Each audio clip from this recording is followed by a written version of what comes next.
Hello दोस्तों, pacemaker यदि किसी व्यक्ति को लगता है तो जिस कंधे पर लगता है, अक्सर पेशेंट को बोला जाता है कि वो कंधे की मूवमेंट 1-1.5 महीना तक बिल्कुल रेस्ट्रिक्टेड रखे, जिसकी वजह से शोल्डर पेन होना पेसमेकर पेशेंट्स के लिए काफ़ी कॉमन प्रॉब्लम होता है। आज हम बात करेंगे पेसमेकर वाले पेशेंट में शोल्डर स्टिफनेस क्यों होता है और क्या हम कर सकते हैं इससे बचने के लिए, जो कि एक कॉमन प्रॉब्लम है जो ज़्यादातर लगभग 20-30% ऑफ पेसमेकर पेशेंट्स में होता है, खासकर उम्रदराज पेशेंट्स में। टॉपिक पर जाने से पहले जो लोग हमारे चैनल पर नए हैं उन्हें रिक्वेस्ट करूँगा कि चैनल को सब्सक्राइब करें, वीडियोस को लाइक करें, शेयर करें, फॉलो करें, कमेंट करें, पूरा देखें। उन लोगों को जिनको रिसेंटली पेसमेकर लगाया गया है या जिनको फ्रोजन शोल्डर या शोल्डर रिलेटेड या जॉइंट रिलेटेड प्रॉब्लम्स है, उनके लिए वीडियो काफ़ी इंपॉर्टेंट है, इसलिए इस वीडियो को एंड तक देखें। चलिए शुरू करते हैं इंपॉर्टेंट वीडियो। सबसे पहले तो पेसमेकर का एक प्रोसीजर जो किया जाता है उसमें एक माचिस की छोटी डिब्बी की जैसा डिवाइस होता है, छोटा सा इतने साइज़ का, वो कंधे पर एक चीरे द्वारा लगा दिया जाता है और मसल्स के बीच में लगाया जाता है, जिसका तार चैनल द्वारा हार्ट के अंदर इंसर्ट कर दिया जाता है। जब ये पेसमेकर का तार हार्ट के अंदर डाला जाता है तो मसल में कुछ डैमेज होता है, जिसकी वजह से मसल का मूवमेंट कॉम्प्रोमाइज़ होता है, मसल में स्टिफनेस होने का चांस बढ़ जाता है, मसल में सूजन होने का चांस, मसल टेंडन्स को डैमेज होने का चांस, नर्व्स को या आसपास की जो बाकी फाइबर्स है उनको डैमेज होने का चांस बढ़ जाता है। और ये नर्व फाइबर्स क्योंकि शोल्डर जॉइंट के पास ही पेसमेकर ज़्यादा लगाया जाता है तो आसपास के नर्व फाइबर्स डैमेज होते हैं, जिसकी वजह से ओवरऑल भी आपकी जॉइंट की मोबिलिटी कॉम्प्रोमाइज़ होती है और ओवरऑल भी मसल्स में पेन होने का चांस ज़्यादा रहता है, ओवरऑल भी मसल का स्टिफनेस ज़्यादा रहता है।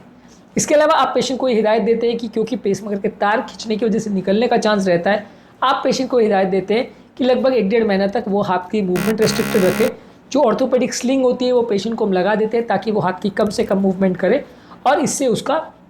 जो पेसमेकर का लीड का फिक्स होने का टाइम पीरियड है वो निकल जाए और पेशेंट का लीड बाहर डिसलॉज ना हो जाए, दोबारा पेसमेकर करने की आवश्यकता ना पड़े। तो ये इमोबिलाइजेशन जब हम जॉइंट का करते हैं 1-1.5 महीना तक, तो कई बार जॉइंट फ्रोज हो जाता है, फ्रीज हो जाता है, फ्रोजन शोल्डर हो जाता है, इसकी वजह से आपको कई बार जॉइंट स्टिफनेस होती है। और फाइनली जब हम मोबिलिटी चालू करवाते हैं तो उसके बाद पेशेंट को पेन होना चालू हो जाता है, क्योंकि जॉइंट की मूवमेंट उतनी जल्दी नॉर्मल लेवल्स पे नहीं आ पाती, खासकर उन लोगों में जिनकी उम्र ज़्यादा है और खासकर उन लोगों में जिनको पहले से कोई जॉइंट का प्रॉब्लम है। अब ऑब्वियसली पेसमेकर ज़्यादातर उम्रदराज पेशेंट्स में ही लगाया जाता है, तो इसलिए उम्रदराज पेशेंट में अक्सर प्रॉब्लम देखी जाती है कि जॉइंट का स्टिफनेस कई महीनों तक चलता रहता है।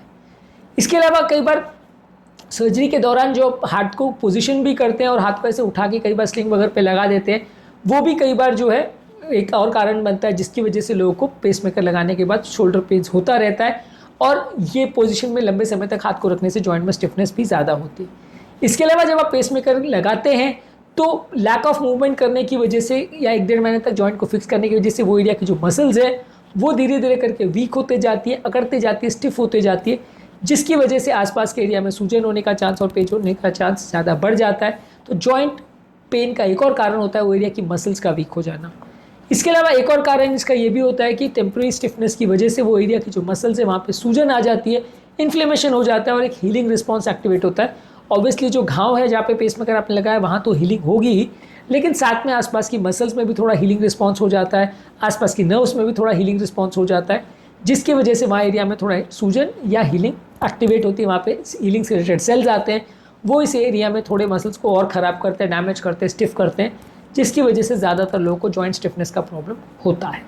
अब बात करेंगे इसे कम कैसे किया जाए। उसमें कम करने के लिए ऑब्वियसली सबसे अच्छा तरीका तो ये कि हम हाथ को बांधे ही नहीं, स्टिफ ना करें पेशेंट को, और जो पेसमेकर की सर्जरी है उसके बाद तुरंत ही एम्बुलेशन करवा दे हाथ का। लेकिन ऑब्वियसली प्रैक्टिकली पॉसिबल नहीं है, क्योंकि अगर हम इस तरह से सबको अलाउ करते हैं तो काफ़ी पेशेंट, एटलीस्ट 20-30% पेशेंट्स ऐसे होंगे जो पेसमेकर की लीड बाहर डिसलॉज करवा के या निकलवा के ले आएंगे और फिर बाद में पूरा प्रोसीजर वापस से करना पड़ेगा। तो इसलिए ज़्यादातर पेशेंट में एटलीस्ट मोबिलिटी 1-आध महीने तक तो रखना पड़ता है आपको, मेंटेन कम मोबिलिटी रखना। लेकिन फिर भी आप पेशेंट को थोड़ा बहुत मोबिलाइजेशन करवा सकते हैं, थोड़ा जॉइंट को एटलीस्ट नीचे लेवल पे मूवमेंट कराना, थोड़ा बहुत खाना खिलाना, इस तरह की थोड़ी बहुत एक्टिविटीज़ उस मसल पे करवा सकते हैं ताकि जॉइंट पूरी तरह स्टिफ ना हो जाए। इसके अलावा अगर उस एरिया में पेशेंट को पेन हो रहा है तो पेन किलर्स आप दे सकते हैं जो कि स्टिफनेस को थोड़ा कम करते हैं, मसल रिलैक्सेंट दे सकते हैं जो कि स्टिफनेस को कम करते हैं।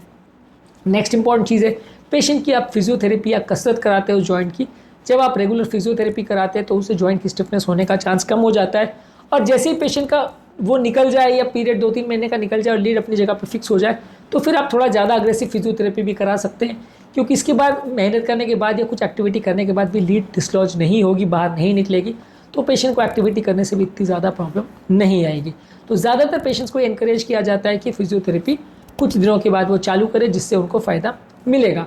इसके अलावा आप वो एरिया में हॉट फर्मेंटेशन कर सकते हैं। हॉट फर्मेंटेशन यानी हीट थेरेपी दे सकते हैं, जहाँ गर्म पानी की बोतलें वहाँ पे लगा सकते हैं या बैग्स लगा सकते हैं, जिससे एरिया की सिकाई होगी, मसल का स्टिफनेस और पेन कम होगा, सूजन कम होगा। इसके अलावा आप अलग अलग तरह से पेन रिलैक्स करने की मेडिसिन भी ले सकते हैं, पेन रिलैक्सेशन करने की, अल्ट्रासाउंड से सिकाई या कोल्ड फर्मेंटेशन यानी ठंडे पानी की बोतलें वगैरह रख सकते हैं। तो ये सारी चीज़ों से भी मसल में ब्लड फ्लो इंप्रूव होता है और इसमें ओवरऑल मसल का हीलिंग इंप्रूव होता है, स्टिफनेस और पेन थोड़ा कम हो जाता है। इसके अलावा पेशेंट का रेगुलर फॉलोअप रखने की आवश्यकता है कि ये देखने के लिए कि ये स्टिफनेस इंप्रूव हो रही है या नहीं हो रही है और पेशेंट का पेन बढ़ तो नहीं रहा है, कोई और प्रॉब्लम की ज़रूरत तो नहीं है। और जहाँ तक पॉसिबल है एक्सपर्ट फिजियोथेरेपिस्ट और शोल्डर स्पेशलिस्ट या जॉइंट स्पेशलिस्ट का सहायता ले सकते हैं।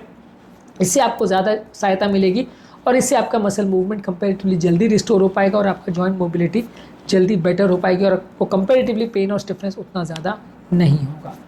आज के टॉपिक में हमने बात करी कि पेसमेकर के बाद शोल्डर मसल का जो स्टिफनेस होता है, जहाँ पे पेसमेकर लगाते हैं वहाँ पे